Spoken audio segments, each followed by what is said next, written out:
1st, 2014 special meeting of the Board of Trustees. Tonight, at the 5 o'clock hour, we're starting with a presentation on the issue 30. I believe we're going to start with Mr. Rowan tonight.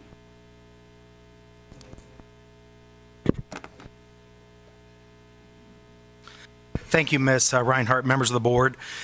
Tonight's setup looks a little strange. We actually have two board meetings this evening. The second board meeting that starts at 6 has been planned for some time, where the leadership team was going to come together and share with you some specific strategies surrounding our major strategic initiatives. And in light of what's going on right now in our community with regards to issue 30 and the JED-Z, I felt it was appropriate to kind of pause and kind of reflect on, where we want to go to make Colerain a best-in-class community and how we're going to continue to address our strategic initiatives, but also recognize that if issue 30 is not successful on November 4th, what happens and, what's the next steps? So we have been fielding a number of calls with regards to issue 30, what it is and what it isn't. And I'd like to just take a few minutes here just to talk a little bit about how we got to issue 30. It's probably been, it's been over 2.5 years ago that I was hired and brought in and asked to take a look at the budget, streamline our costs before we ask our community for any more dollars. And we've done that. And in May, we asked for a police levy. We were fortunate to get that passed. And while we talked about various options to fund our road program, ultimately we decided that the JED-Z was the best choice for the Colerain residents. And so, we didn't get there just by, magically deciding that a JED-Z was the right choice. We talked about the different issues. The bottom line is we have made as many cuts as we feel we can make without severely impacting the quality of life in our non-public safety services. And when I talk about non-public safety services, I'm really talking about what it takes to run the township from an administrative perspective, from a fiscal perspective, our services, our public services within our parks and our community center, and our public works department, as well as our planning and zoning department. So when people say, well, why a JED, why not something else? The bottom line is the JED-Z was an innovative way for us to approach public infrastructure need without increasing the tax burden on our Colerain residents and businesses. Had we chosen the path of a road levy would have been an increase in tax. A park levy would have been an increase in tax. A senior services levy would have been an increase in tax.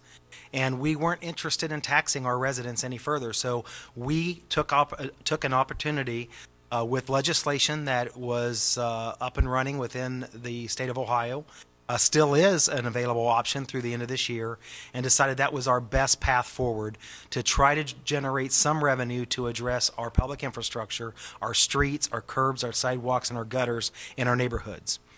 And, the question is, well, what if we don't pass this JED-Z? What options do we have? Well, I've kind of highlighted a few of those. And that will be a discussion we'll have at a later point, whether we choose to give the community the option to tax themselves in the area of a road, a park levy, or a senior levy, or do we consider other options such as budget cuts and fee increases? And that's really what tonight's presentation is to talk a little bit about what that would look like. We're not necessarily recommending anything this evening. It's more of an awareness so that when our citizens cast that vote on November 4th, they have some understanding of what that means. And if it's not successful, what options do we have? And so we're going to talk a little bit about that this evening. Now, one thing that you don't see up there, and I think it's very important, as we think about this township, functioning as one. We don't operate in silos. We don't worry. We don't do things, what's in the best interest of police, fire, public works. We look at this as we are one family trying to make Colerain a best-in-class community. And the only way that we can move forward without this JED-Z is either to raise taxes or reduce millage in other areas and replace it with a tax levy such as a road or a parks levy, or we make some significant budget cuts or fee increases. I think some facts that I'd like to point out, because there's a lot of misinformation out there. I met with a couple individual ladies that came to see me today asking for clarification. The JED-Z does not increase the tax burden on our Colerain residents and businesses. It is a 1% earnings tax on the Colerain corridor. and that is defined as Colerain Avenue from Struble to Galbraith, including both sides of the street, contiguous commercial property. And I'll talk a little bit more about that in a second. Our residents and businesses that are eligible will be eligible for a grant in the form of a check equal to 100% of the tax paid. If you're a business in the zone or if you're a resident that works in the zone, while you have to pay the tax, you fill out a simple one-page tax grant application at the end of the year, and you will be returned 100% of the taxes paid. In a perfect world, we would have chosen not to collect the tax on residents and businesses, but the law doesn't allow that. It says you have to collect the tax and then provide the grant program back. Non-residents may be eligible for credit from their residential income tax. If a non-resident lives in a city that already taxes a municipal income tax and they offer reciprocity, then that credit would be permitted for that non-resident, and there's a good possibility there would be no additional tax burden on that worker. We would get the first 1%, and then their residential community would get the balance of that tax. Townships have no authority to collect the income tax. That is what's requiring us to partner with the city of Harrison. That's probably one of the number one things I hear is, well, why is Harrison a part of this? And I'm going to show you a slide in a minute that's going to explain why we chose the city of Harrison. But we have to partner with the city to make the JED-Z work. And part of that partnership, the city of Harrison will get 8.5% of the collections off this JED-Z. They provided us the lowest fee, allowing more money to stay in Colerain Township.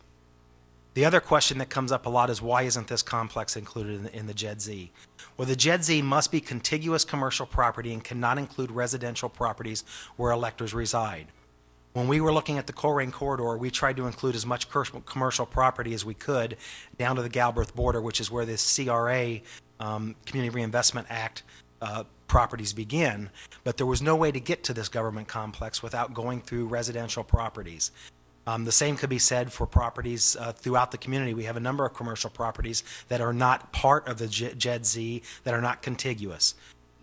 The Colerain corridor is providing the most stress and the most reward on this community with the amount of infrastructure that it requires, the amount of services that we have to provide, and the amount of redevelopment. Funding will be used for public infrastructure, meaning our streets, curbs, gutters, sidewalks, etc.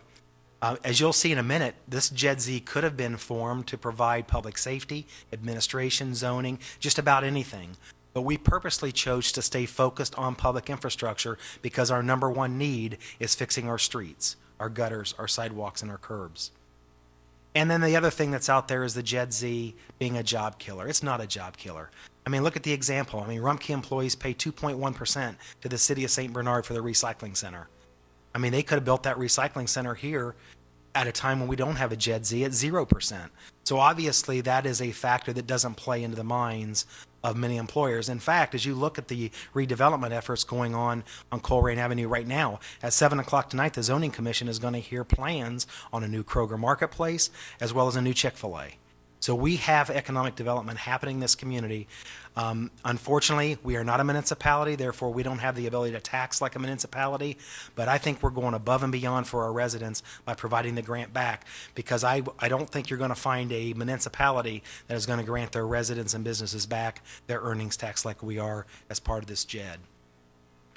So we have 3 other JEDs in the area that have passed JEDs here most recently. Sycamore Township, a 0.75%. They do provide grants back to their residents, but not their businesses. Their partner city is, they actually have 3, Madeira, Deer Park, and Amberley, and their split is 90-10 after the 2.5% collection fee is reduced. Their purpose is for general purposes, police, fire, public works, etc. They can pretty much use the money however they choose to.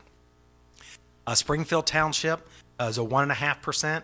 They provide grants back to residents, and they only provide grants back to businesses if they are owned by 50% of a residential ownership. So if there's a member of the community that owns a 50% interest in that business, then they get the grant. Otherwise, those businesses do not receive the grant.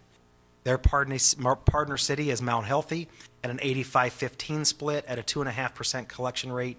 Once they hit the $1.5 million in revenue, then they go to a 90-10 split. Their purpose is general, police, fire, public works, etc. And then our proposed JED-Z issue 30 is a 1%, where we provide the grants to our residents and businesses. Our partner city is Harrison.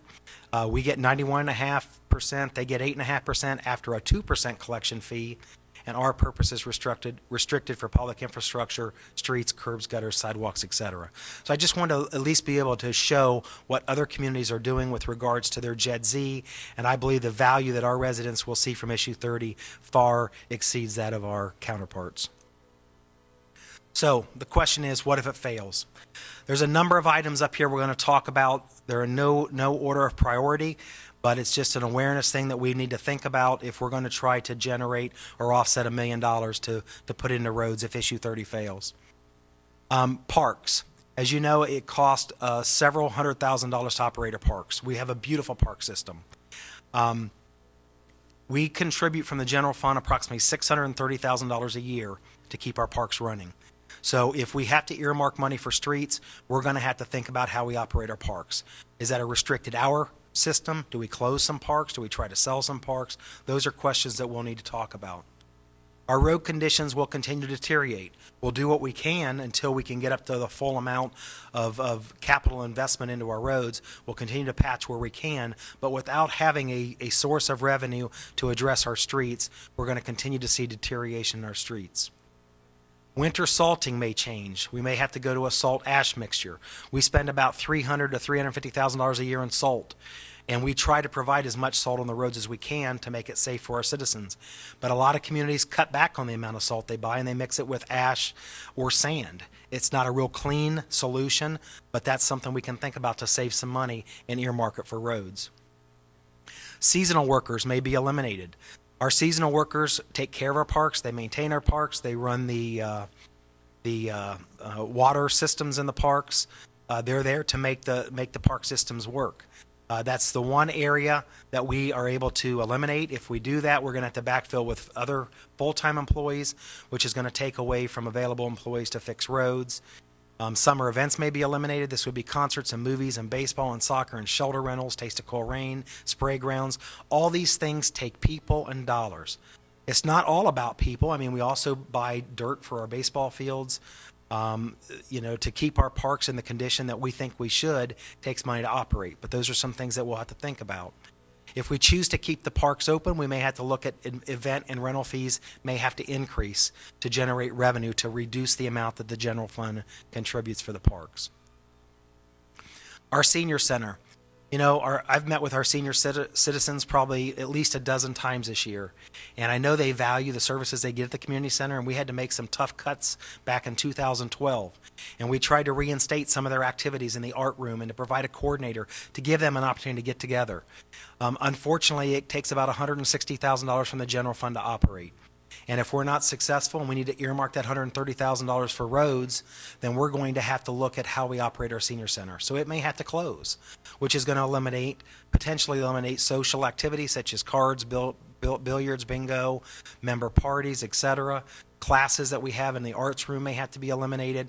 Wellness service days, the daily meals, the bus service, all that stuff would have to be considered.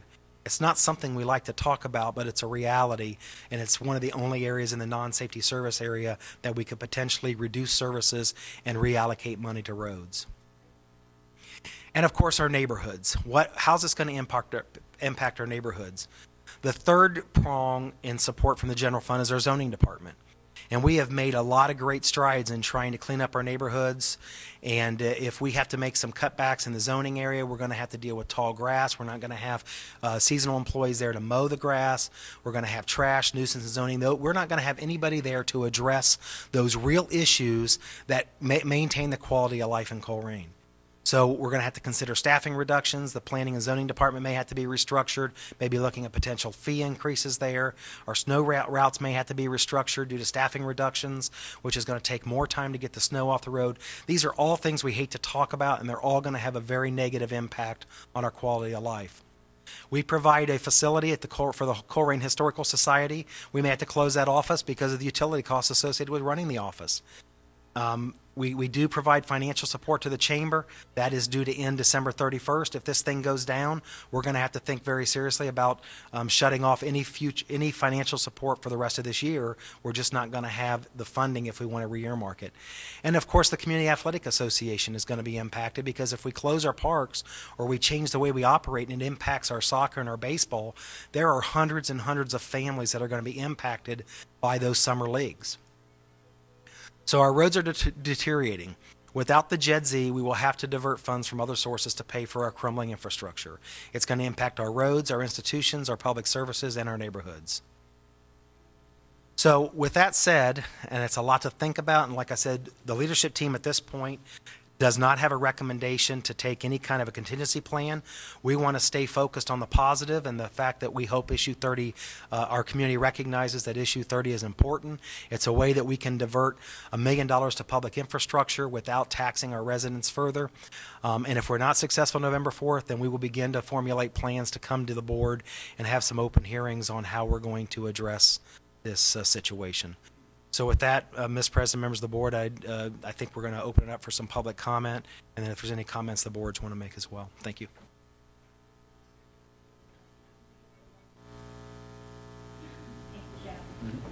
Tonight, we did not have a sign-in sheet tonight, so if anyone needs to come up to the microphone. There's also not going to be a time limit, because it is a public hearing tonight. However, there are other people here tonight, so I'd ask you to keep that in mind. So whoever would like to speak first, feel free to step in.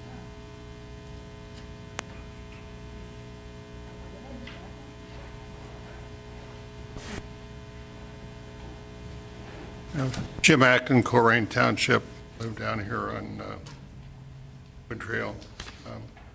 Jim, there was some statements that you made that I'd like to ask for further edification on it. The closing of the ball fields and soccer fields. Groesbeck Athletic Association approached you, I think it was in the spring of the year, about taking over those facilities and maintaining them.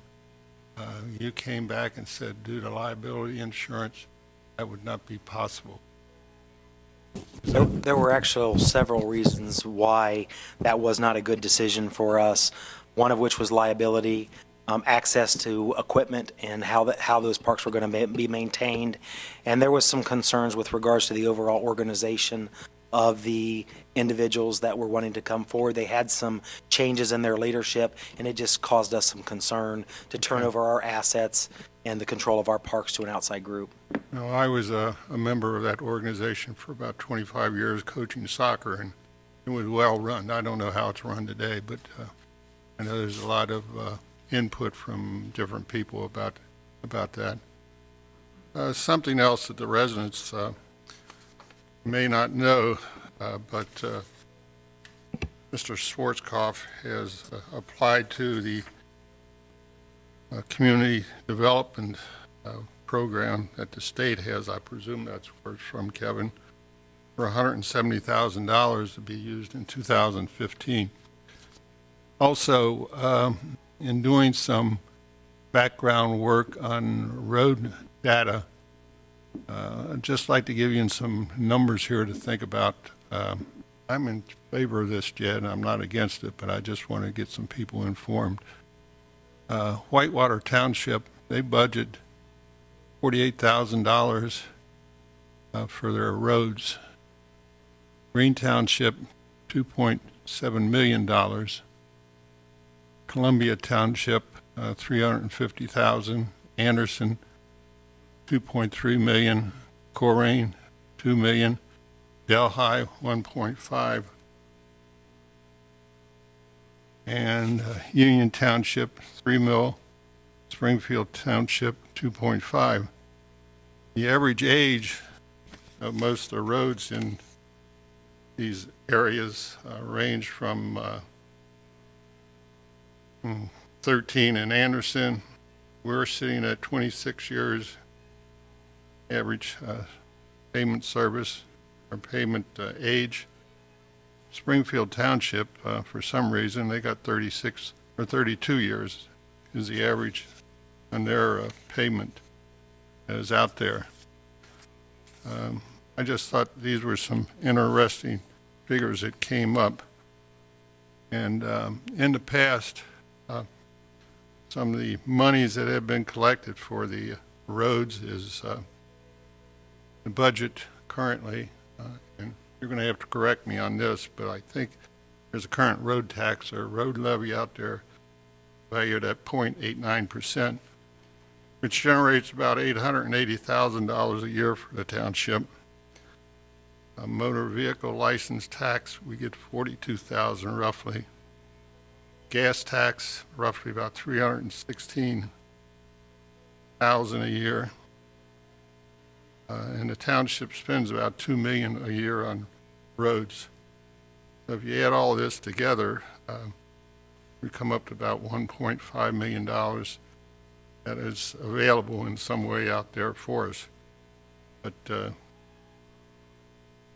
question that I'm always asked, and I think Frank and I discussed this a couple of times, is the information that's being passed out, particularly to the small businesses. I know there was a card sent out, a nice big card explaining everything. I got two of them, one for my wife and one for me. But most of these people say, what's it all about? And it's a shame that people are not here. But Frank and I spoke at length some time back when the Business Association met over at the Houston Center. I was quite surprised that there wasn't that many businesses that appeared there. Frank did an excellent job of explaining this stuff to them, but there's still questions come back. So I here again, I support this. I think it's a good way. Not going to involve me. But the biggest question is, I think you've answered it, Jim, and I wish you could go farther into it, is why the people here in this community building are not being taxed, because a lot of them don't live in the township. In the Rumpke situation, they roughly say there's 3,000 employees they have. My information from St. Bernard, there's 290 of them work there, so that leaves quite a few, 2,100 other employees that can, help us with taxing. Okay, that's all I got. Just wanted to inform some residents of what they might be wanting to know. Thank you. Jim, I'd just like to clarify a couple points. When you refer to the 0.89 mils that we receive for the Road and Bridge Fund, the gasoline tax, the permissive tax, the motor vehicle license tax, all that money gets pulled into various funds that are used to support the road department. It's not necessarily money that goes into fixing or resurfacing streets. It pays for the salaries, the benefits, the salt, the equipment repairs, the maintenance, all the operating costs, snow removal, mowing, a lot of those right-of-way improvements we have to make. So I just want to clarify that while that money comes in, it is used in the Public Works Department, and it's used to patch roads and seal roads. There is no money currently budgeted for resurfacing of roads, which is what this JEDZ would allow. I just want to clarify that point. Okay, you mentioned salaries there, and the salaries paid out of the general fund? Not for the Public Works employees. All the Public Works employees are paid for out of those funds. Okay, that's answering my questions. Thank you.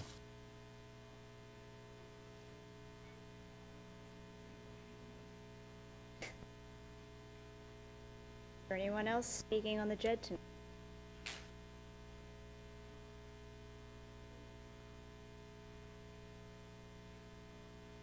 Good afternoon. My name is Bruce Perano. Live on Sheets Road or Shites Road, depending on how you want to pronounce it. I'm against the JEDs. I think why this is being pushed forward is because the state has determined they're not good. So you got to get this through by December, otherwise you don't have this as an option. Also, it's my understanding that the small businesses do not support these JEDs. And I have a question. Who did the township query about doing this JEDs? The positives and negatives to the businesses that will be impacted. Did you do any querying? Did you do any polling of the folks? We didn't actually do any pollings, but we did talk to a number of committees. We had a financial advisory committee, and they actually are the ones that asked us to give the money back to the businesses so that we would not harm our businesses. Originally, our proposal was not to rebate the business tax back, and the financial advisory committee recommended that 100% of the businesses' money be returned back to them. The Economic Development Committee for Colerain Township also endorsed this, and we also spoke to the representatives of Sycamore Township, Columbia Township, and Springfield Township, and their populace and their voters and their residents of those two townships voted by over 70 and 80% in Columbia and Sycamore to approve this. Well, we'll see what the people who vote in a couple of weeks are going to say about this. Most of them, I would suspect, are fairly ignorant of what this is all about. And as the one gentleman said, it's not going to impact him, so what the heck.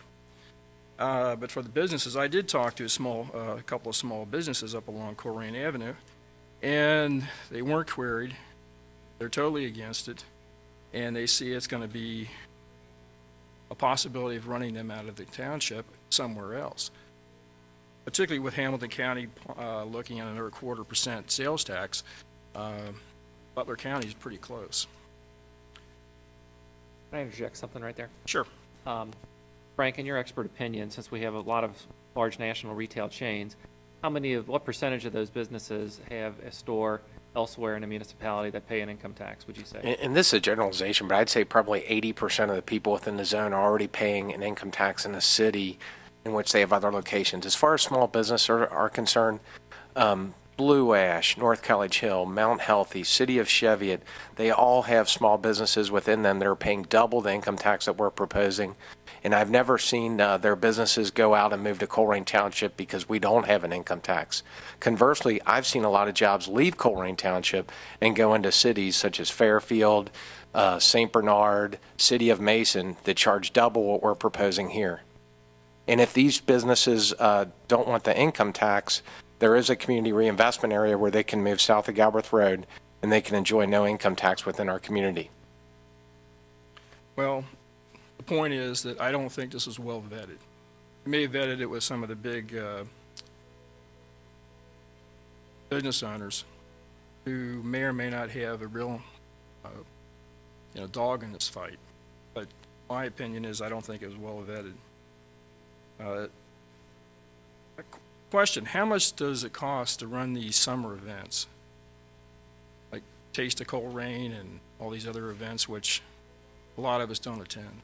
Well, as I just indicated in the presentation, the general fund contributes approximately $630,000 to our parks and $130,000 to our senior center.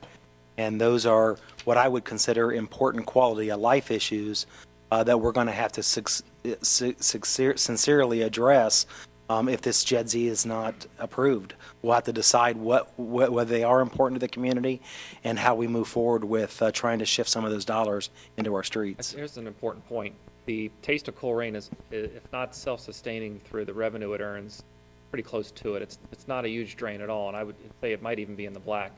It's usually designed to break even every year through the receipts from beer sales and booth fees. The big drain was the 4th of July festival, which we used to have, which we eliminated because there was hardly any revenue supporting that. So I would say Taste of Colerain, I don't know the exact numbers, but it's just not a huge number because we get a lot of revenue in at that event, beer sales and booth fees. Those are important aspects too when we start looking about if there's going to be additional cuts. If things are revenue neutral, and that also involves the police and fire extra manpower that's going to be required during these events, then go for it if it can be paid for. If not, they need to be on a chopping block.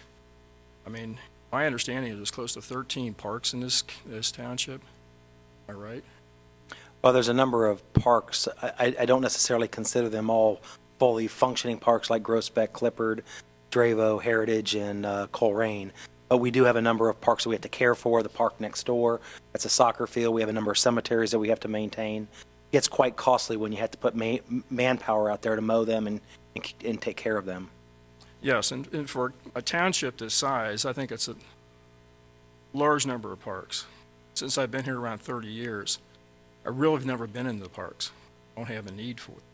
Some people have a need for them, and I remember, was it a year and a half, 2 years ago, somebody talking about somebody from Mount Healthy coming in with buses to use our parks. I know there's fees now to use the parks, but, and I guess my final point here is if we have to, and I'm hoping the judges don't pass, because I'm really against that whole principle. But if they do, I believe we shouldn't have any new taxes. We should look at where the cuts can be and go back to being a township rather than wanting to be a city, which we're not. And I moved out here on a farm to have some autonomy without having all this other stuff going on. And also, when I was talking with some of the small businesses, they made a point that the zoning person, I'm not sure who that person is. Is that you or no? Well, you don't seem to treat people too. Okay, I'm gonna. Yeah, I'm that gonna is, adjust. that is Well, totally but, uncalled for. If Well, you- well, if you but personally- when I try to get information and you go talk to small shop owners, and the response I get is how they've been treated, how this whole thing's going to impact them, I think it is part of the discussion. First of all, that's You don't hearsay. even know- The second you don't even thing know who is, he I know is. the man personally, and he is a rock star in terms of how he interacts with people in a general way. So, Let me ask you. sorry. Okay, take it Let me under ask you a advisement. question. Let me ask you a question, sir. You've talked to businesses. Apparently, you've done some research. What's their complaint on this bid? I mean, I think I- primarily the way it was pushed through, without them being it queried. hasn't even been voted on yet. We put it on the ballot as an option for the residents. Rowan says that it was vetted by a business group. These people obviously weren't part of the business group or were a minor part of it, were overridden. I talked to dozens of business. I Okay. talked to I should- dozens of businesses. This board is representative of the people in this township. We vetted it, and it's an option.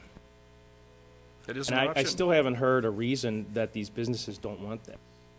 Because they do not have an increased tax burden. There's no empirical data that this will do anything to stunt development. If you look at Well, if you're Sycamore small- Township, it's rhetoric, frankly. If you're a small business person who lives across, In the city of Cincinnati, not the city of Cincinnati, well, Okay. city of Cincinnati, 2.1%. When I retired, I'm glad I got out of that place. Talk about a disaster. But if you live in somewhere else that is not taxed, they're now having a tax burden of 1% on them and whatever employees they have. Which I'm they get sorry, back at the end of the year. They're not But having, if they're not in the township, they don't live in it. Business still the gets its business net tax. profits is 100% back to them, unlike a city. So that's only for payroll. if you're going to put the spectrum of options for a business to invest, frankly, Colerain Township is going to be at the top of the list. The tax rate will be lower, and if you invest in this community and you live in this community, you won't have a tax burden. I still haven't heard a reason from the businesses you've talked to why this is a bad thing. Well, those are my opinions. I respect that. Thank you. Thank you for coming tonight. Mr. Reinhardt, members of the board, I think it's also important to remember that the legislation changed that required the creation of an economic development council, and nowhere in that legislation did it say anything about a small business. And I think it's an opportunity that they missed. But what it did state is that the council is created by your top 4 businesses. Didn't say your bottom 4 businesses. So Meijer, Walmart, Rumpke, Kroger. and Walmart, Meijer, Kroger. I spoke to Home Depot. I talked to Lowe's. I talked to the Joseph Group. I talked to Cheddar's. Virtually, like we said tonight, they're going to have a Kroger Marketplace in front of zoning. I mean, everybody that's signed up to invest over $45 million in the next 9 months in Colerain Township, they have been aware of this JED-Z that's been on the ballot. In addition, it baffles me how so many small cities and villages in Hamilton County are thriving from a development perspective, all of which have an income tax. I've never seen an income tax put somebody out of business unless they were so marginal that something other than the income tax is affecting their business.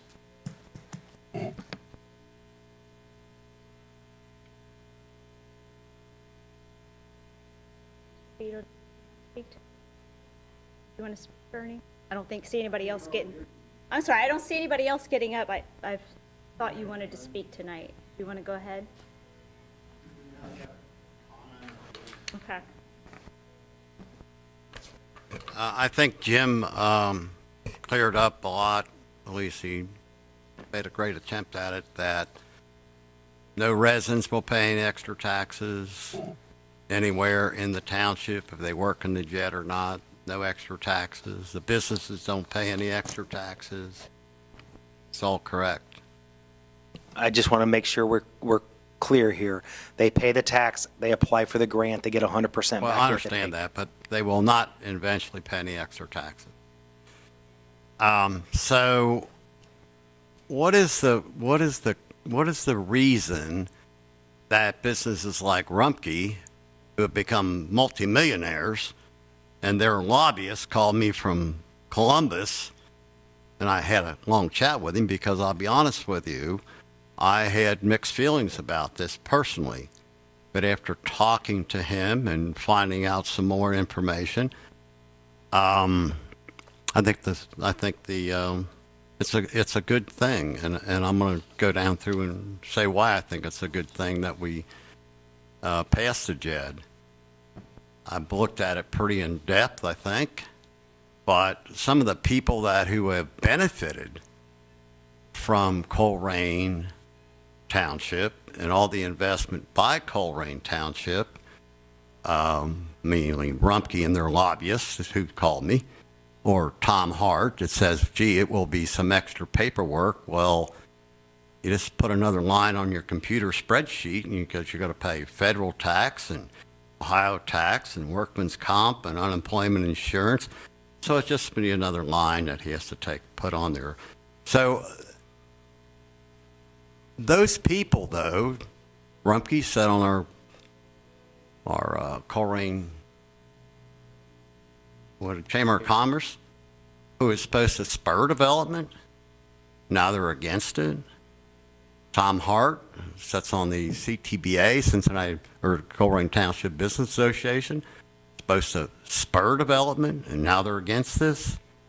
They're a cancer. Plain words, in my opinion. They're not looking out after the community as a whole. They're very self-interested, self-serving. As we all know, when judgments are made for the people with special interest, rather than judgments for the common good, the quality of life in Colerain Township will continue to deteriorate.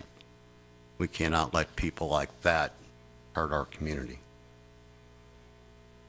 I'm not for taxes, you all know that. But in this case, it seems like a win-win. We borrowed taxpayer money, $2 million round figures, including interest for the corner. We've given tax breaks to certain businesses to, there again, encourage development. We're going to fix the bridge going over 275 up here, $400,000 to try to help Colerain Avenue and Colerain businesses. A lot of our safety services, EMS, fire, police, a lot of it is spent on Colerain Avenue. So they benefit from that. We provide meetings for the CTBA, who is out fighting us now. We pay for that, so it's televised. They can see it, and now they're fighting us. We provided $80,000 for Chamber of Commerce to help Commerce, and Jeff Rumpke sits on that board, and he's now against us. You know, majority of all these things were provided with township residents' tax dollars, majority. Residents pay 80% of the taxes in Colerain Township. Businesses only pay 20%. Yet we put our large investment on Colerain Avenue to enhance those businesses, and of course over time maybe the things are built, we'll get some tax dollars, etc. But why would the business community, at least some of them, who claim to be influential, and fight this. Doesn't make any sense. I mean, Rumpke has been here for 50 or 60 years. They have enjoyed huge profits because of Colerain Township. They're arguably a $40, $100 to a $500 million business. I have the luxury of being a good friend of a person who owns a landfill. And I asked him, I said, are they a 10% business? His comment was, oh yeah. So they're knocking down 40 to 50 million a year. And they won't support this?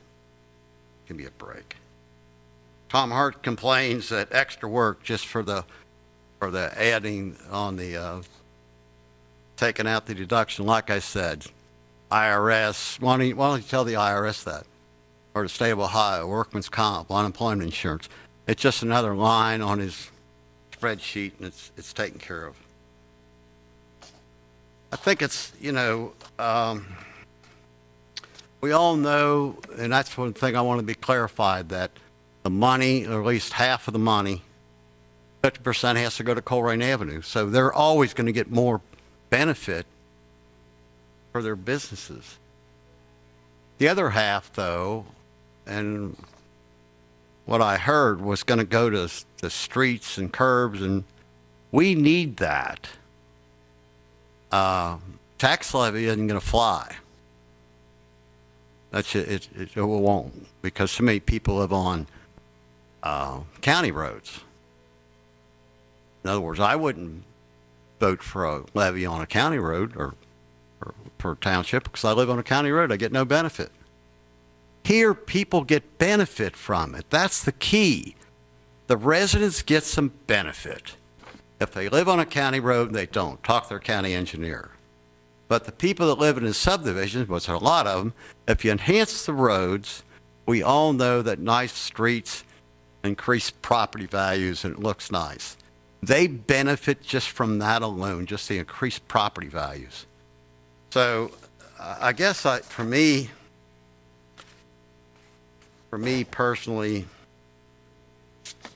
the JED as it's put forth tonight is a good thing for the township, because if we increase our property values in our suburbs or in our subdivisions, or throughout the township or on Colerain Avenue, or that's where the money's going to go. It's going to go back to the community. It's not going for X, Y, and Z. It's going to the roads. So I sure hope it passes. Thank you very much. Thank you, Mr. Beedleday. Is there anyone else that wanted to speak about the JED? Grafton?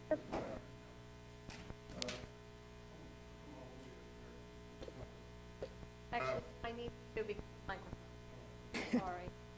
You're on TV, Jim. I am? Wow. Didn't recognize you with your hair. A statement that Bernie made about Tom Hart. It's Tom Hart that is against this JED. It's not the Colerain Township Business Association. Surprised Mr. Taylor hasn't said something. But my understanding is they're not, is 100% against it. Maybe 10% or 20%. Also, my understanding, and Mr. Rowan, maybe you can answer this.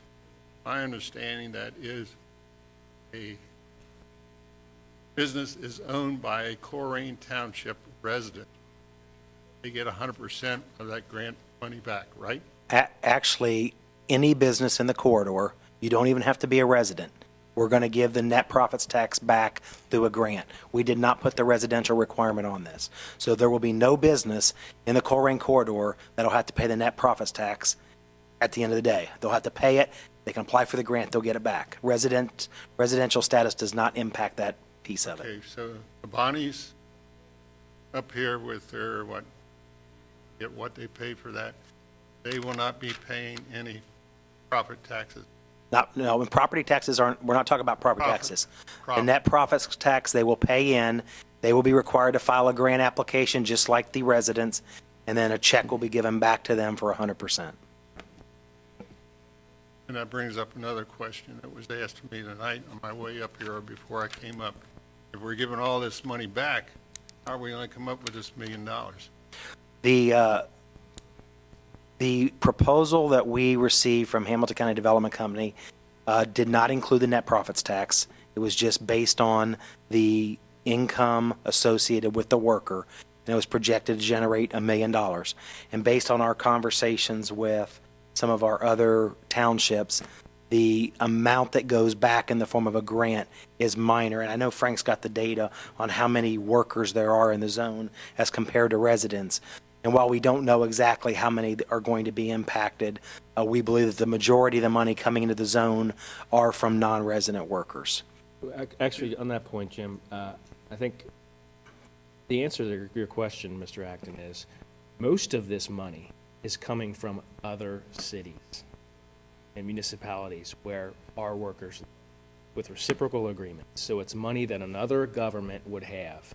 And I think if you look closely at the lobbying effort to put this JED legislation on ice for good, the main opponent is the municipal league in our state, because some of the money that was going to the city of Cincinnati or city of Forest Park, now townships were getting 1% of that, and they didn't like that.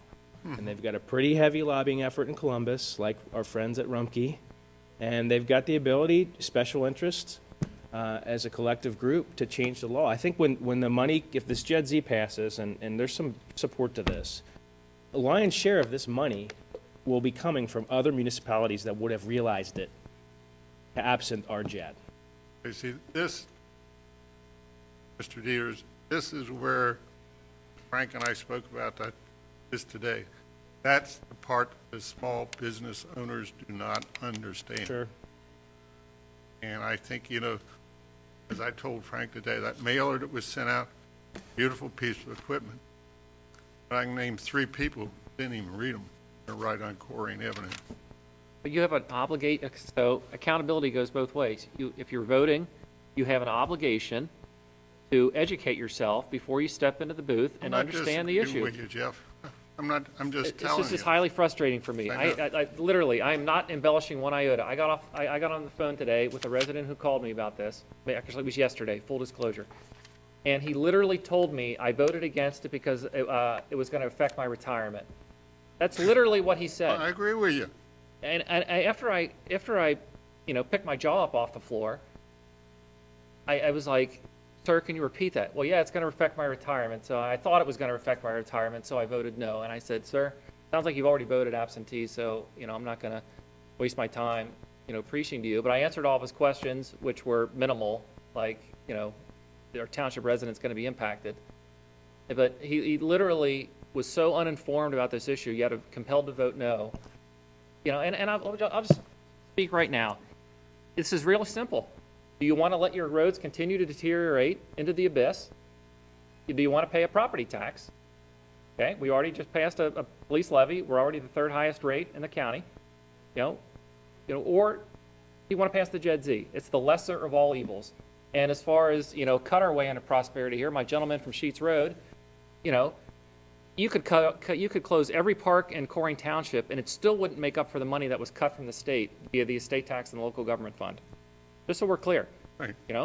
This notion of cutting our way to prosperity, isn't a winner for a township that aspires to be a best-in-class community. So it's a real simple, I hate taxes as much as Mr. Fiddledy does. It's the lesser of all evils. I wish it wasn't necessary, but that's the conclusion the board came to, because we don't want our roads to continue to deteriorate, which will also affect property values. Everybody always talks about, my property values. I agree with that concern. Do you want to let your roads continue to deteriorate? A lady from Apple Tree Court over in White Oak came to us with a petition because her road was so bad. And I agree with that analysis. The JED Z was designed to help that situation. I think that one issue, and Mr. Acton and I talked about this, is we're getting exponentially more calls by the, what Mr. Fiddleday said was the outside entity that's making calls to our residents. I spoke to 4 people today that are getting some really mixed messages and half-truths from these calls, and it's confusing the issue, and that's what they're trying to do. but I've talked to immigrants that don't speak English very well, that are hearing some inflammatory language that is being used on these calls in terms of, an unlawful tax, these types of things. It's confusing the issue, and it's taking advantage and predatory on our families and maybe some people that may not be as engaged or educated on the issue. And they're taking advantage of them with these calls. Frank, I think what we'll see when everything's said and done, it'll probably be after the election, is you'll see that Rumpke, and I believe Rumpke, will have spent a lot of money trying to represent this as quote-unquote unfair tax when it has no tax effect on our residents. And I think our residents need to think long and hard why a multi-million-dollar company that desperately wants to expand their landfill, that has allowed 6 years of fire, subsurface fire, to torture our residents up north, would suddenly care about this issue. Think really hard about that, because they didn't all of a sudden jump into politics because they got a crazy bone and thought, oh, this will be a good idea. It's frightening what they're doing to this community. Yeah. As I told Frank today, being a citizen, I received 4, I call them robocalls. 2 of them were from Harrison. Yep. The rest of them were from Columbus. Yeah, Harrison has a 2% income tax too. Well, they're probably So they're playing dumping money into the some outfit robocall down there center. to make those One. calls, so, Right. yeah, ironic. Jeff, just a comment back to you. The business people, small businesses, I told Frank this today, 3 of them on Colerain Avenue, 2 of them happen to be a restaurant, another a garage. Garage guy lives over in Delhi, so he could care less. He just has one person in his garage that lives in the township. The other 2 restaurants, both are owned by people that live here in the township. And as I told them, read what was mailed to you and you would understand it. I spent a half hour with one of them trying to tell her what was going on. Whether she's understood me or not, I don't know, but I said, there's been plenty of information out there, and it may not meet all of your satisfaction, answer all your questions. I told him to call Frank or call the trustees up here. Gave him the 3,800 or 385-7500 number. So I don't know, as I told Mr. Birkenhauer today, I don't know if the communication was complete enough to let everybody know exactly what this is. I mean, it's too late now, but something that Yeah, the only thing could that have the been done. township can do is tell the facts. We can't actively campaign for an issue that's illegal. So, No. we're left with educating people with the facts, and we don't have, this is all about the budget. We don't have an unlimited amount of money to keep sending fact sheets out to people either. So True. there's a responsibility when you're a voter, in my opinion, serious issue voting. You have an obligation to educate yourself. And if you missed the mailer, okay, fine, go to the township website. Call us up at 385-7500. Talk to Mr. Rowan. Number of different channels available to you to educate yourself on this issue. To answer your question there, or comment, I'm a citizen, and I would have gladly had put something in the Northwest Press. Yes. And trustees had a guest column when we passed the resolution in August. I want us to Explanation, Jeff, explanation. That's the question a lot of people are asking. Thank you. Thanks, Jim. Thanks, Jim.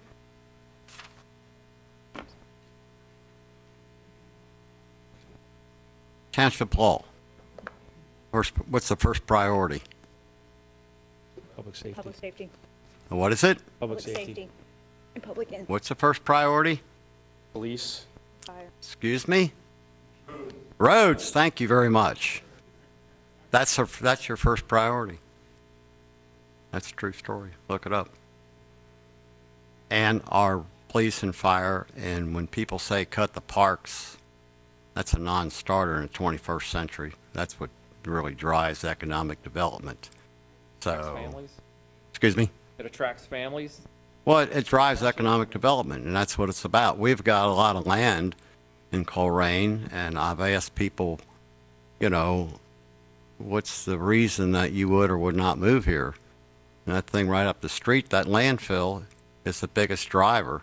it's a non-starter. It's breaking our back, in plain words. And why they come out against this is beyond me, but they have, and they're lobbyists. But I think the other thing is, Jeff, you said, you got a little testy about it, but Township could have did a little better job of educating the people, really. I mean, that took me quite a while to get a full understanding of it Did you personally. read the pamphlet we sent out? The multi-page thing? Maybe, maybe not. Okay. Maybe I got it, maybe I didn't. I don't It know. wasn't a trick question. I was just. But I'm just making a comment. What did we miss in that fact sheet? All Quit, of us you don't need to be defensive. I know, It's I'm just, not we just need to, I think if people knew that it was not going to cost them any money, the business any money. It's just getting people that are here enjoying all of our dollars, the residents' dollars that's going on Colerain Avenue, because we pay 80% of the taxes. Thank you. There is another fact sheet going out. Yes, there will be another fact mailing on Monday, the 27th. It's a two-sided postcard that pinpoints the specific items that were in the 4-page newsletter to try to bring more focus on those major issues. Hi, my name's Tammy Simmendinger, and I am actually a candidate to be House Rep for this area, for the 29th District. And Mr. Ritter, what you said was absolutely right. People should know what the issues are before they go into the ballot box. I am not here for or against the JEDs. I live in Harrison, so I'm familiar with it. But what I want to point out is the reason why we have this even an issue right now. Like Mr. Ritter said, the state cut our estate tax. They eliminated the state tax, and they cut funding to the local government funds. Communities all around us are having to put additional tax levies on our people. Colerain, you just passed a police levy. Harrison, where I live, we've got a fire and police levy on the ballot. Miami Township has a fire and police levy on the ballot. This is not helping our local communities. What we've got to do is get a state rep up there that's going to bring back our local government funds. I look around tonight. Once again, I don't see our state representative here. An issue that is so important to our community, where is he? He was not at the, okay. He is not, well, he's not at the campaign, ma'am. I know, but he was not at the public hearing for the Rumpke. When we vote just straight party line, that does not help our community. This is relevant for us tonight, not quite candidly. No, it is. It's the reason why we have to have the JEDs on there. You're not a resident, you're not a business owner, and you're here strictly to campaign. We don't have time for that, quite honestly. Our budget is failing. We need an important issue called Issue 30 on the ballot. That's what we're here to talk about. And quite candidly, this is all noise for me. It's not adding value. Wouldn't you want a state rep that's going to work for you, to help you? I have one. To bring Bill your local Blessing. funds back to you? To help your local community? His name's Bill Blessing. And he voted against the prohibition of the JED-Z, I might add. Okay, but he also did not bring all the funds back to local government fund either. He did not vote for that. So, point taken. But I take your point. I feel your pain. A lot of the local communities are feeling your pain as well. If I am elected, I will work with you regardless of party lines. We have to work together for the sake of our community, for the sake of our state. Thank you. Is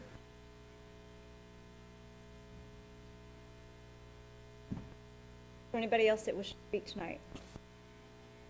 Got a hard stop at 6 o'clock, so I'll just remind the residents, to Mr. Acton's point, Mr. Fidelay, this is an important issue for the residents. Educate yourself on what you think is important, and if you've educated yourself and you come to a different conclusion than the board or the direction of the township, fine. As long as you know the facts and you understand what's going on, we'll respect that. And I trust the residents of this township do what's best for our families and our business community.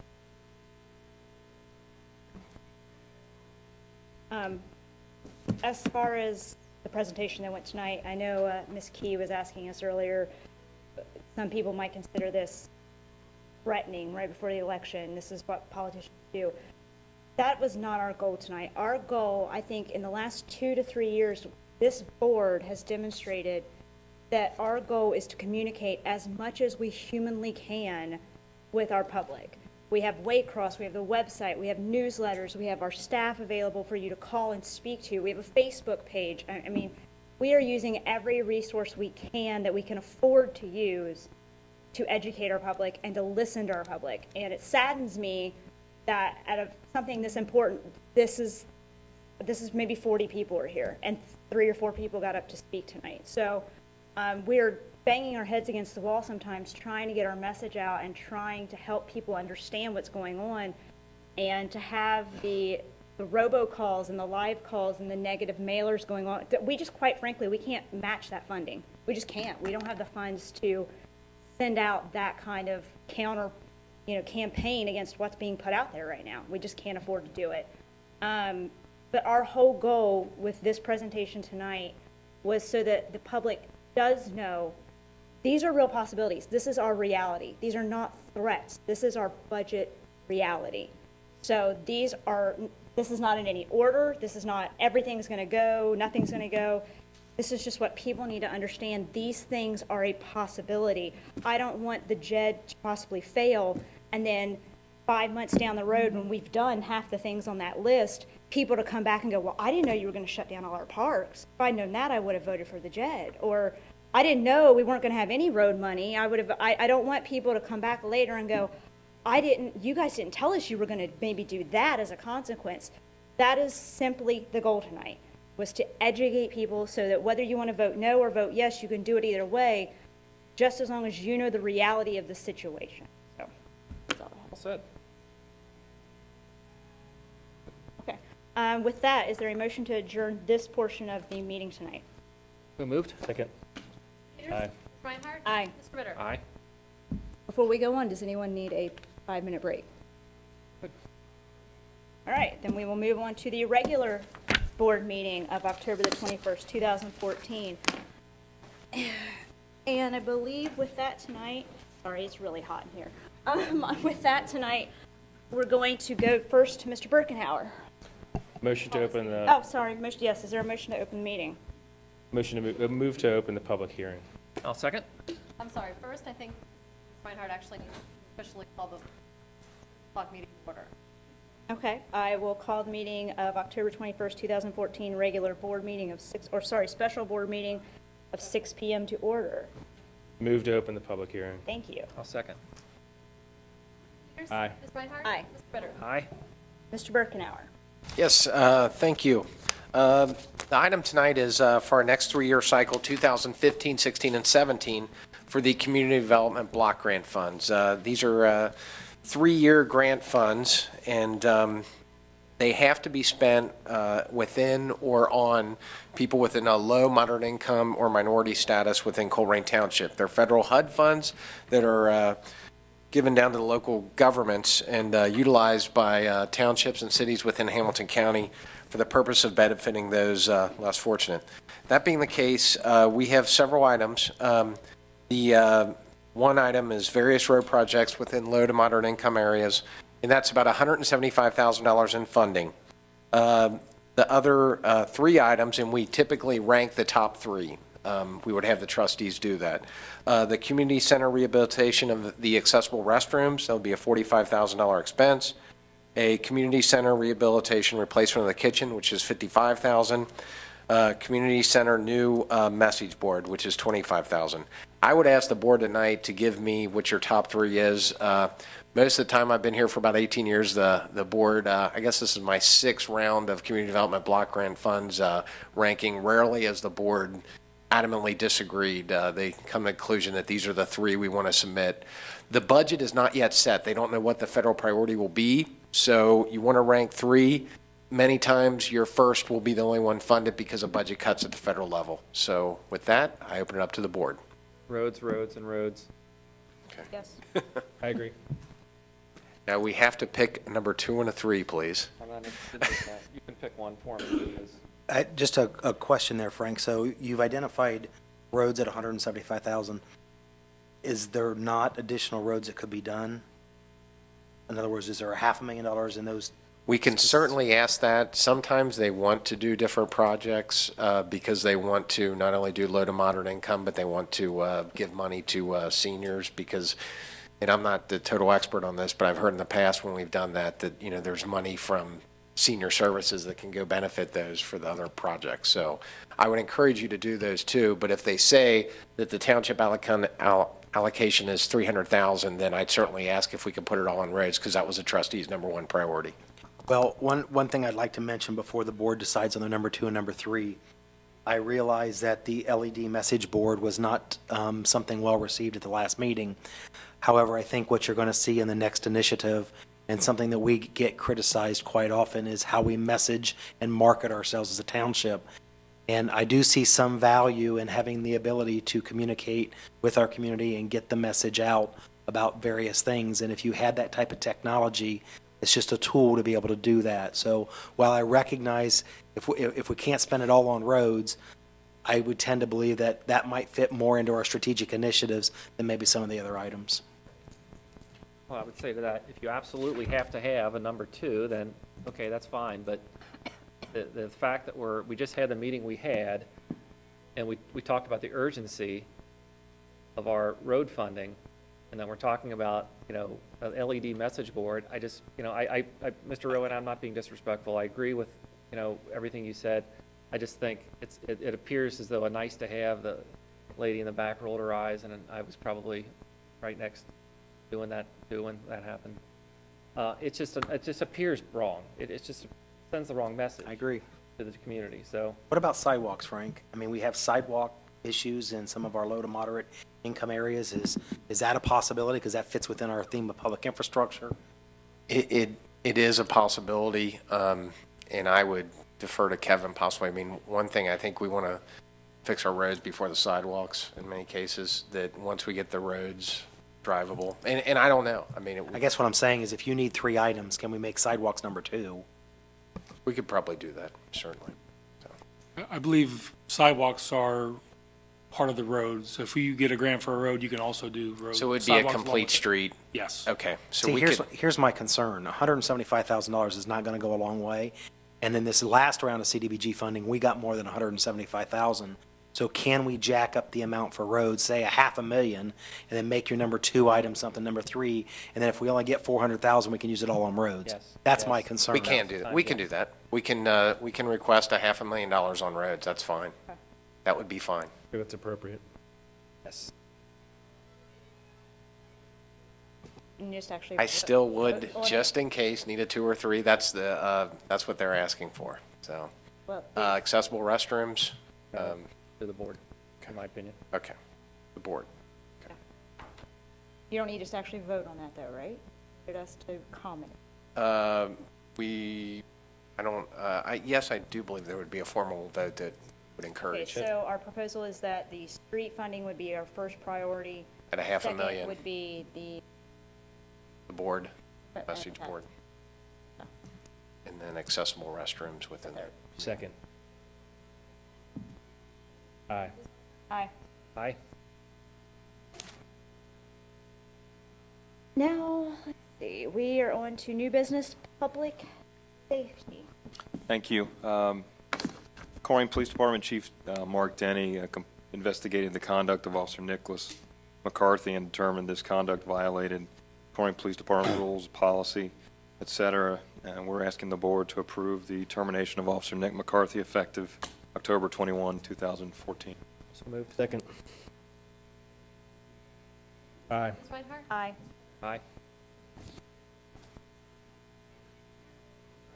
Mr. Reinhardt, members of the board, I'm really excited to get into this next part of the agenda. You know, when you get caught up in a campaign issue such as issue 30 and everything that comes with it, you know, sometimes you tend to lose focus on the future. And this leadership team's been working hard to identify various strategic priorities and considering, you know, and as you look at these strategic priorities, and especially in the area of capital assessment, and you think in the whole scheme of things, where does that really fit? It's a matter of identifying what our needs are and how we plan to address those needs in the future. So we've got 5 areas we're going to try to talk through. We need to be done by about 5 till 7 because we got zoning commission coming in, and we're going to start with the Public Safety Director Malloy is going to talk about the capital assessment. Thank you. Each one of the department heads led in a particular area of the strategic initiatives. I had the opportunity to work with representatives from the police department, the fire department, our IT director, Robert Shepard, in the area of technology and its impact on the future of Colerain Township. In respect to that, the capital investment piece. One of the things that the board has already decided upon, but it's again an important step as we move forward when we talk about efficiencies of operation, is our on-base human resource technology in phase 1.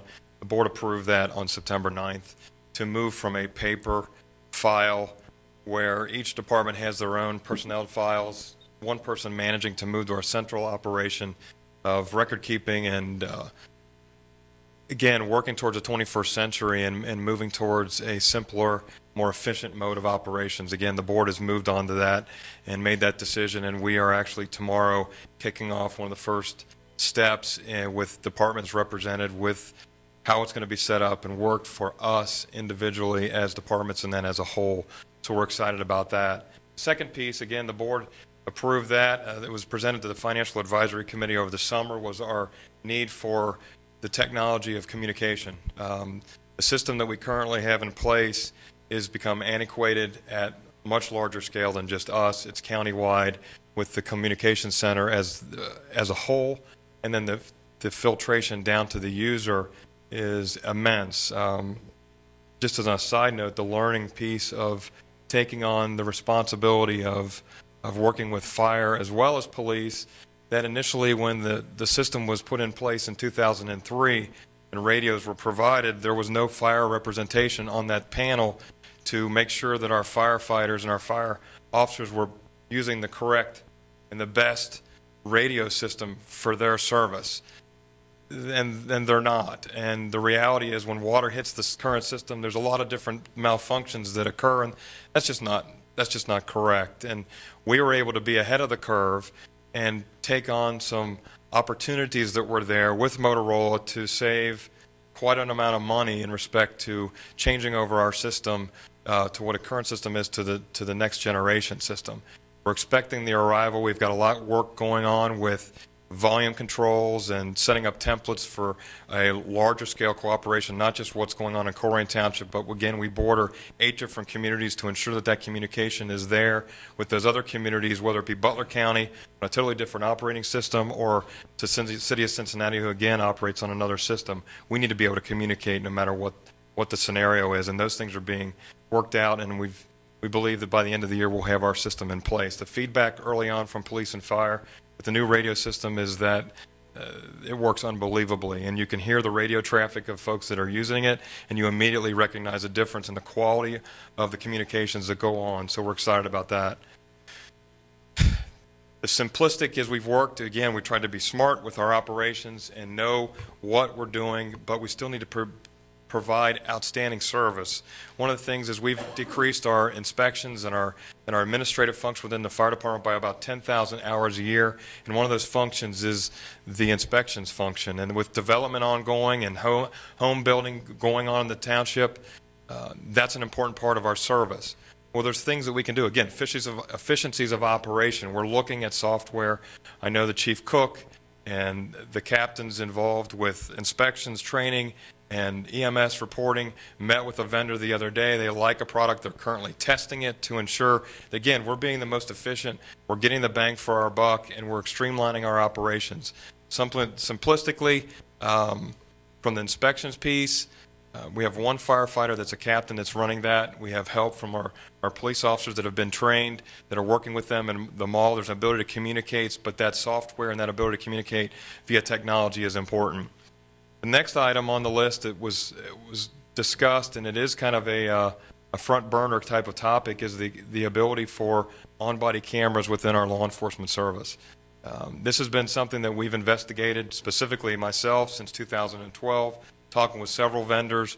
Of course, the issues that have gone on across the country over the last summer have heightened that to a point where a lot of legislators are getting into the discussion of, will on-body cameras be mandated by or not mandated by.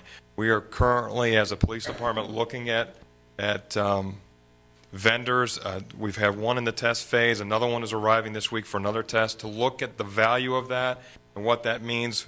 Again, it has a value in respect to citizen complaints. It has a value in respect to officer professionalism. It has an accountability piece that is very widespread. Plus, it's an evidentiary tool, provides a lot of benefit, but we need to see how it works for Colerain Township and be ahead of the curve. So if people ask us, and they have, what are we looking at? We need to be careful of that. So the one piece, if you say, well, what about in-car cameras? In-car cameras cost roughly $5,000 to $6,000 per car, and that's only addressing the cars. On-body cameras with you wherever you go, and they cost anywhere from $300 to $700, $800 a piece. So there's a different cost point. So we're looking at that to see what actually works and what's in the best interest of the community. Again, from the fire service, you talk about technology, cardiac heart monitors. That's something that we currently have 14 in service. And those things have a life cycle. And that's a very important part of the service we provide as an EMS, emergency medical service provider. We provide about 80% of the runs in the township are EMS related, and then this product is out there and in service in a large number of those. We need to make sure that we are working within that life cycle and we are ahead of that curve. We're currently looking at grants. Chief Cook and everybody in the fire department is specifically looking at what's out there to address this. This isn't an if, this is just a when. We want to be in the best position to be able to address this most smartly. Thermal imaging cameras is in the same boat. These are very important in the fire service, understanding the scene prior to. We're looking at whatever avenue we can get, also looking within our current budgets in every one of these areas. Is there a way that we can make this work within our current funding rather than looking at an outside capital fund, but then looking at the grant opportunities that are out there? Fire versus police grants, there are more fire-related opportunities grant-wise than there are police. So we've got a fix and an understanding of how important that is, and the folks are looking at that and making sure that we understand and we can answer all the questions when it comes forward. Did we do our due diligence to make sure we could do this?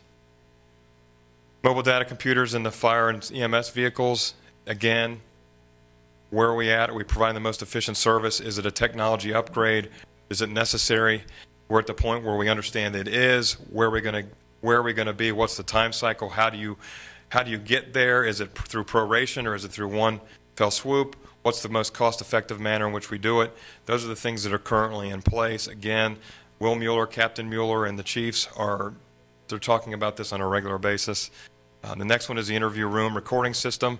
The state of Ohio now mandates and has over the last several years that felony crime interviews are actually recorded audibly as well as video. The system that was put in place prior to that requirement by the state, and Chief Denny understands that that's a huge tool, and into the professionalism and the respectability of our operations. You don't want to go to court and say, oops, the camera didn't work, or I didn't mean to do that because the audio didn't work. It just lends to make people believe that you're not the most professional of the organizations. His prices so far are somewhere in the $10,000 package, where the last package cost about $6,000, somewhere in the mid to late 2000s. Again, this is something that we're looking at through other funds, possibly asset forfeiture funds, through our partnership with the DEA and things of that nature, that we can make this work. So the opportunities are definitely being reviewed to determine whether we can look at outside funding sources rather than looking internally. So that's... I just would like to make a couple comments. As you look at the capital needs, I think this was a goal that I had my first year, as I was asked to take a look at the operational budget and the capital budget. And we focused on public safety tonight. We also have very similar assessments done in the non-safety areas, such as equipment, vehicles in the area of snow plows, things like that. We've chose not to address right now because we have an uncertain future as it relates to the non-safety areas. But it's important to keep this on our radar. We will take these items as they come up, and as we understand the need to move forward, we will bring that through the Financial Advisory Committee as well as to the board through future tax budgets. And we want to basically, right now we're on a 2022 goal of making all of our funds last to 2022 without considering any additional issues. So we need to understand the impact that this capital has. If there's grants available, we want to be in a position to be able to jump on those with as minimal impact on our budget as possible. When I think it's clear, that it's very, you made a great point, Mr. Rowan, is this is technology-based capital. This does not have to do with replacing police cars, fire trucks, remounts of life squads. That is not technology. That is just infrastructure and making the wheels roll, get the service done. This was just from the technology committee position. These were the initiatives that came forward with a need, either short-term or long-term. So I thank you for making that point. Does the board have any questions in respect to any of the information? Thank you for the presentation. No problem. Thank you.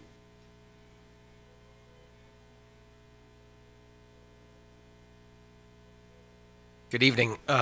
My area was communications, and one of the things that our group looked at is the possibility of a community survey. A lot of people have different priorities. It was interesting during the public hearing on the Rumpke mediation. We heard a lot of different views. After the meeting, I received a lot of emails, as well as the trustees, who said the only people that came out were either Rumpke employees or people that were against the landfill, but none of the average Joes showed up to give us some input. In addition, we had somebody talking about the JED-Zs, that we didn't engage the business community. We did advertise the JED-Z public hearing, and we had the board of the JED-Z, which was our major employers that sat on the board.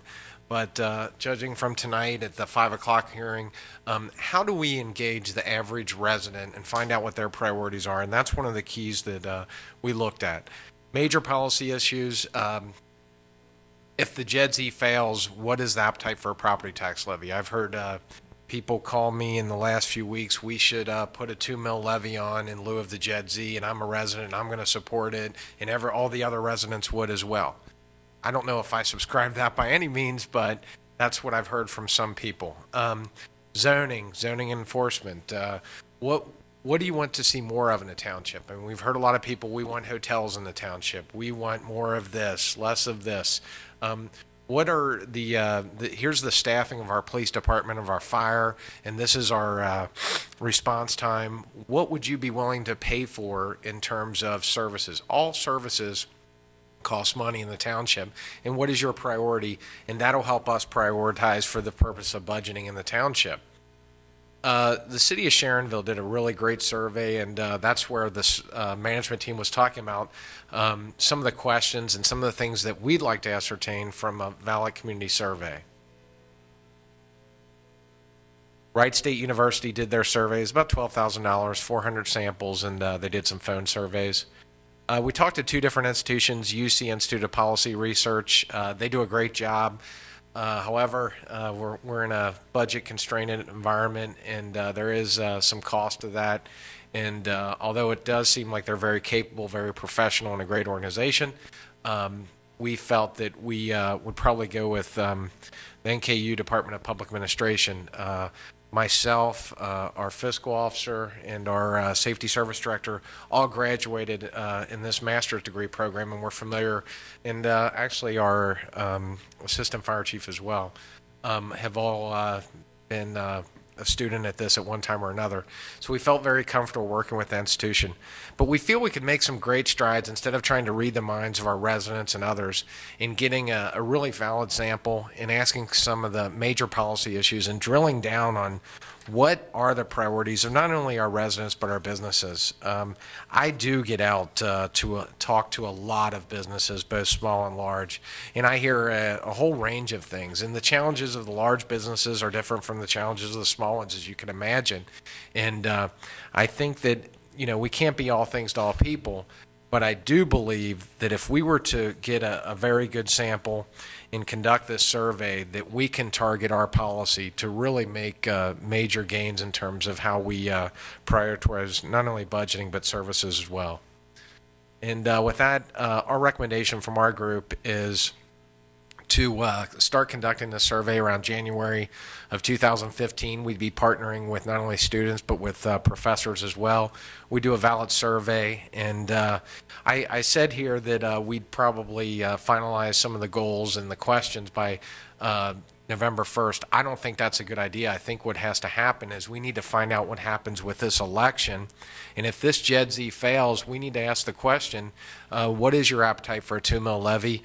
Or we heard a gentleman tonight that says close the parks. I know in my neighborhood, parks are really, really used and really valued. And my neighbors go to the movies in the park, the Taste of Colerain, a lot of things that happen in the parks they love and enjoy, and they do it on a weekly basis, and I do that with my kids as well. So parks are a priority to myself and my family. But let's find out what the average Joe in the community wants. So that's my recommendation, short but sweet, but I think this would be a great tool for us to use for making policy in Colerain Township. Thank you, Frank. Our committee worked on marketing and how we get our message out to our community. Much of what we talked about, we felt needed to follow the results from the survey to see really what our community's appetite is. I'm not proposing any of these items this evening, but we did try to identify what some of the major issues are. Historically, we've done newsletters. If we were to do a quarterly newsletter and do it in print, we're probably looking at a pretty significant amount of money. I'm not sure the value that quarterly newsletter has to our public. That's something we'd like to engage them in the community. We do a lot of social media at no cost, Twitter, Facebook, email.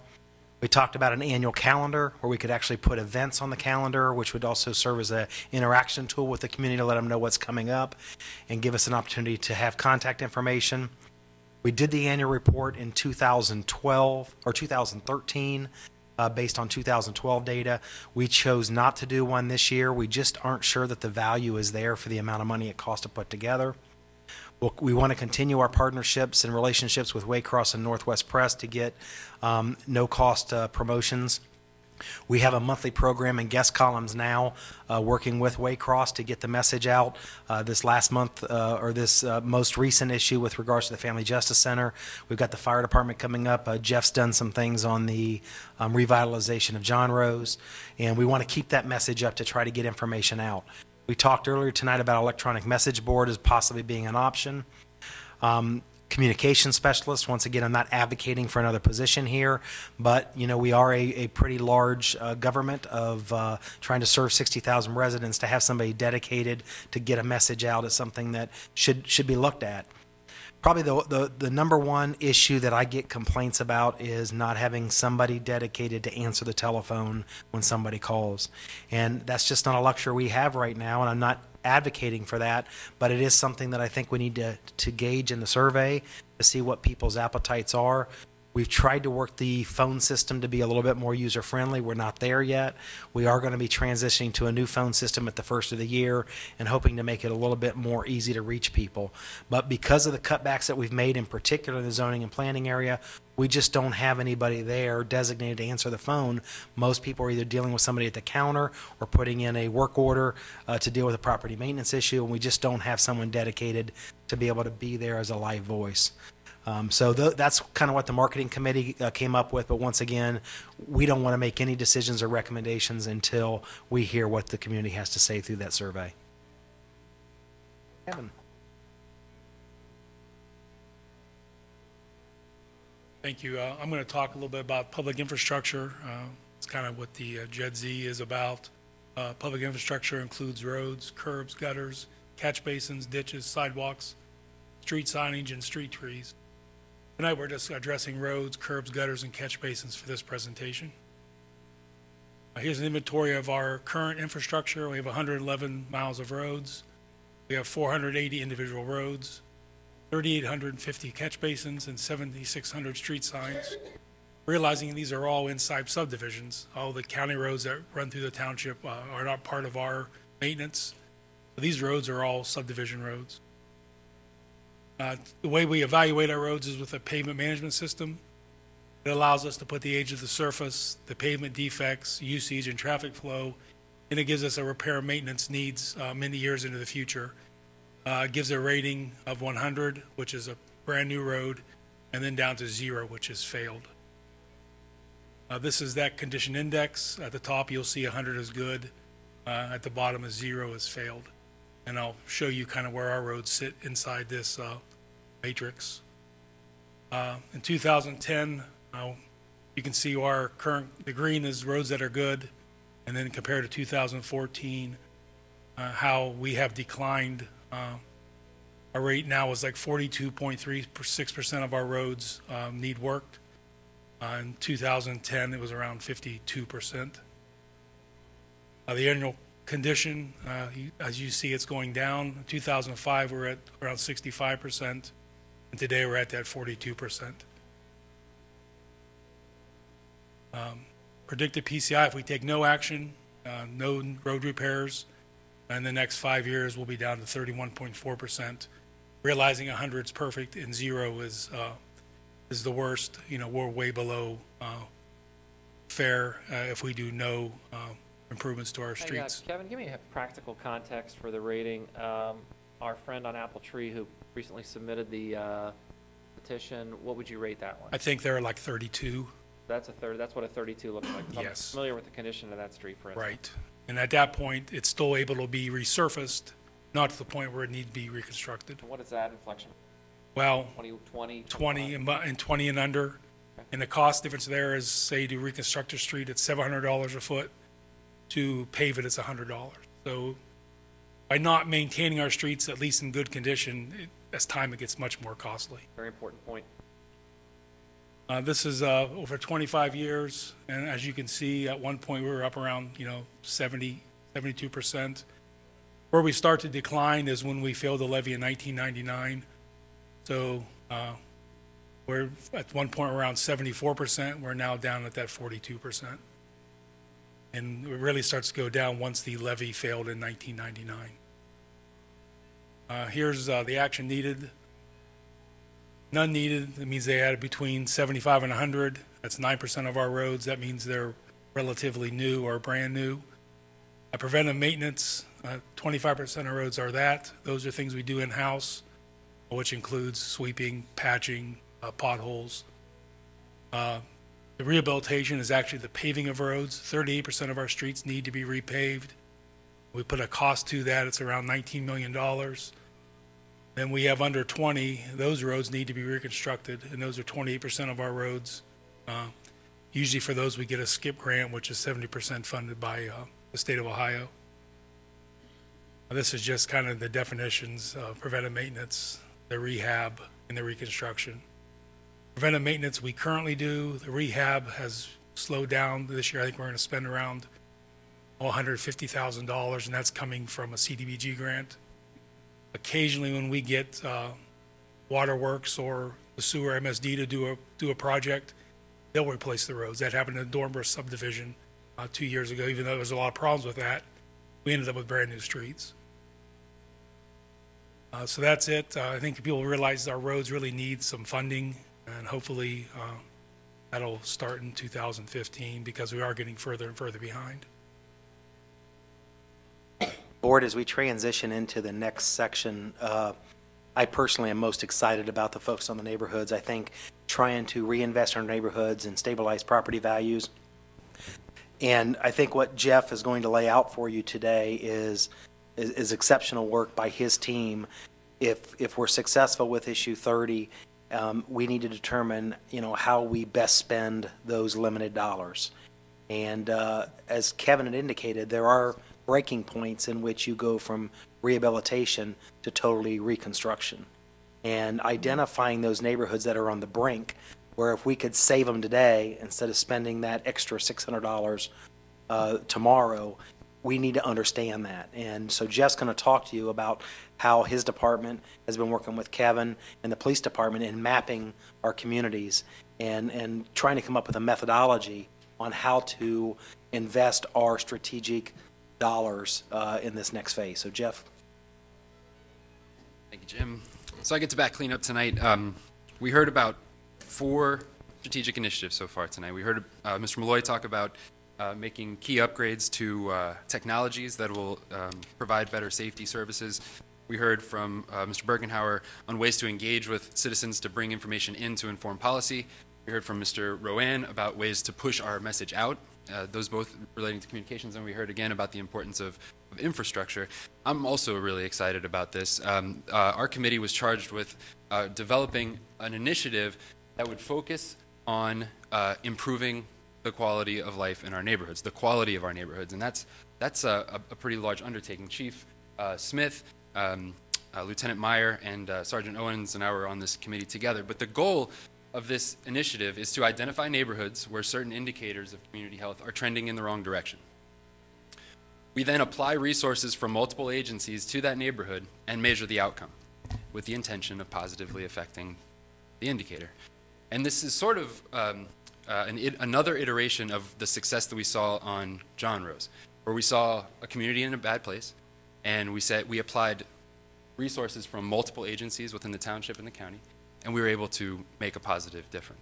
And so how do we take what we learned there and apply it to other parts of our township to move the needle in our neighborhoods? Well, we started by figuring we needed to find out, we need to create these indicators, right? So we needed data. So we looked at and mapped a whole host of information. And you can see in the back here, there's a map hanging on the wall. Feel free to look at it on the way out. But it has all of the information that we mapped, and I'll show you a bit up on the screen also. We looked at all the foreclosures in Colerain Township. We looked at crime, all the crime that happened in 2014. We looked at road conditions. So we mapped out the PCI number that Kevin was just talking about, and we color-coded it so that we could see where are there groupings of roads that are in bad shape. We looked at housing. We looked at where the location of our housing choice vouchers, the Section 8 vouchers. We looked at HUD-owned properties. Are those grouped in certain places? We looked at where our vacants are located. Where, is there any information that can be gleaned from that? And then we looked at our zoning violations, we looked at our property maintenance violations, and we looked at our nuisance violations. And we took all of that information, which is a massive amount of information, and we put it all together. Now, this is I mean, you can spend hours studying and drawing conclusions from this, and I would propose that this is a very, very powerful tool in policymaking. I mean, what you can see on this map is red, well, if you look very closely, because though it's on a big screen and it's a big map, we have a large township. But what you will see when you study it is you do have areas where there are groupings of foreclosures, there are groupings of vacant buildings, and on top of that, you've got terrible street conditions. And those are places that, that could benefit from a targeted, application of township resources. What this is going to do, in a nutshell, is allow us to use the JED money in the way that will most positively impact our community, and doing it in a way that is driven by data and not by any other means, in a thoughtful, analytical, and transparent way. And that's our intention here. Now, all that is for naught if we can go and, really apply lots of attention to a single place, but what's really important is being able to measure our impact. That's important to me, it's important to the leadership team. So what we did was we said, okay, let's create a single number, an index, a way to measure different parts of our community. Well, our comprehensive plan, it breaks our whole township up into character areas. That map is in the upper left-hand corner there. What we did was we took this map and we counted all the dots that are in each one of these character areas. And we broke it out by character area. So on the left-hand side, you see indicators, foreclosures, vacant properties, zoning violations. Each one of these columns is a different character area.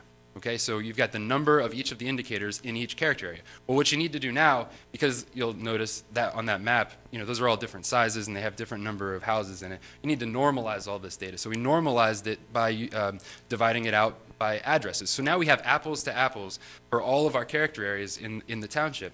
The next step here in this process, that's where we're at right now, but the next step in this process is to weight those indicators. When you compare a foreclosure to a zoning violation, a foreclosure has a bigger impact on a community, right? So that should weight more than just a zoning violation. Okay, so we weight all of those, and we come up with a number, and I want to call it, I'm just for tonight's purposes, I'll call it a community health indicator.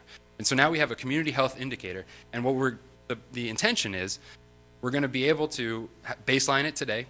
We're going to get after it, and then tomorrow we're going to see if we had an impact, and if and then we regroup, and then we reevaluate our strategies, so next steps, we use the data to create a community health index. We identify target neighborhoods. We focus township resources on target neighborhoods. We measure the impact. We review. We start the process over again. We move the needle in the neighborhoods of Colerain Township, and we invest our township resources in a way that makes sense and people can have a lot of faith in. Thanks, Jeff.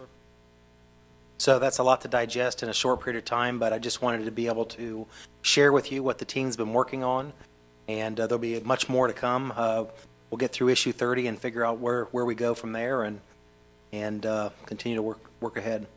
Jim, I want to thank you and the whole team for your presentations tonight, especially for your commitment and your passion. It really means a lot to the board. I think I speak for all of us, and I think it reaffirms something I said a lot during the campaign last fall, which is we've got an awesome and extremely talented team right now. And, we'll get through our funding challenges, and we will be a great township. So thank you again. I definitely enjoyed Jeff's part of it specifically because sometimes it's hard to tell how your community's doing, and there are certain things that are measurable. I saw 10 police cars drive around. We got lots of police officers. Or look at all the fire trucks. There are things that are measurable as to where our money is going and how it's being spent. But as far as something like this going, especially like with Frank and the infrastructure buildup, you can look at Colerain Avenue. There's something new there. There's something new there. Those are measurable things. As far as the health of your community as a whole, I think was hard to measure until you start putting it together like this. And it is very important when we start talking about where to spend our money. We don't want to just go hodgepodge and fix this road over here and that road over there. And, when you have the data to put it all together, like you said, maybe if we fix this road, maybe the vacant buildings won't be vacant anymore. And you can start to affect a whole community instead of just, everybody would benefit from paved roads, but it's nice to have a targeted information to make the whole thing kind of tie together. So that is definitely a very interesting presentation tonight. Yeah, we have a team assembled, and a lot of the people that were involved in this weren't in the night, but I'll hopefully pass on to them at some point my deep appreciation for investment in this community. I think the standard for many governments is status quo and to just pass the buck and not worry about it. But we're in a community with an organization that's been designed for results. And that's the only way that a government can act, and I commend everyone involved in this effort. It's innovative, it's creative, it's on our way to best in class, and I'm proud to be a part of it.